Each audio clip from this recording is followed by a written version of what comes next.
விநாயகர் சதுர்த்திக்கு பூர்ண கொழுக்கட்டை ரெடி பண்ணலாம். ஒரு பேன்ல 1 டீஸ்பூன் நெய் சேர்த்துட்டு 1 கப் துருவன தேங்காய் சேர்த்து 1 நிமிஷம் போல வதக்கினா போதும். வெள்ளப்பாகு கெட்டியமா காய்ச்சி வச்சிருக்கேன். அதை கொஞ்சம் கொஞ்சமா இனிப்புக்கு ஏற்ற மாதிரி சேர்த்துக்கோங்க. 1 டீஸ்பூன் கருப்பு எள்ளு வறுத்துட்டு சேர்த்திருக்கேன். வாசனை கொஞ்சம் ஏலக்காய் சேர்த்துக்கோங்க. இந்த டம்ளர்ல 1 டம்ளர் கொழுக்கட்டை மாவு எடுத்திருக்கேன். அதுக்கு தேவையான உப்பு சேர்த்துக்கலாம். மாவு எடுத்த டம்ளர்ல 1/4 டம்ளர் சுடு தண்ணி, 1/2 டம்ளர் பால் கொதிக்க வச்சு சேர்த்துக்கோங்க. மொத்தம் 3/4 டம்ளர் பால் சேர்த்திருக்கேன். பத்தாட்டி இன்னும் கொஞ்சம் பால் ஊற்றிக்கோங்க. பால் ஊற்றி சேர்க்கும் பொழுது நல்லா சாஃப்டா வெள்ளையா இருக்கும் கொழுக்கட்டை.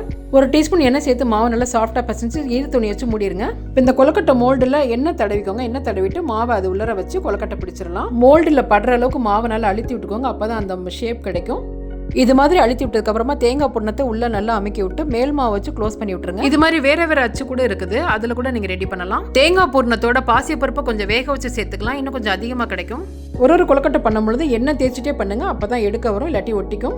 மோல்டு இது மாதிரி பிரிச்சு வச்சு கூட நீங்க மாவை க்ளோஸ் பண்ணிட்டு உள்ளர வச்சு நல்லா அமுத்தி விட்டுக்கலாம். அந்த ஜாயிண்ட் எல்லாம் கொழுக்கட்டை அழகா ரெடி ஆயிருச்சு. இப்போ அதை வேக வச்சிடலாம். 10 நிமிஷம் வச்சா போதும். கொழுக்கட்டை சூப்பரா ரெடி ஆயிருச்சு. ட்ரை பண்ணி பார்த்துட்டு சொல்லுங்க.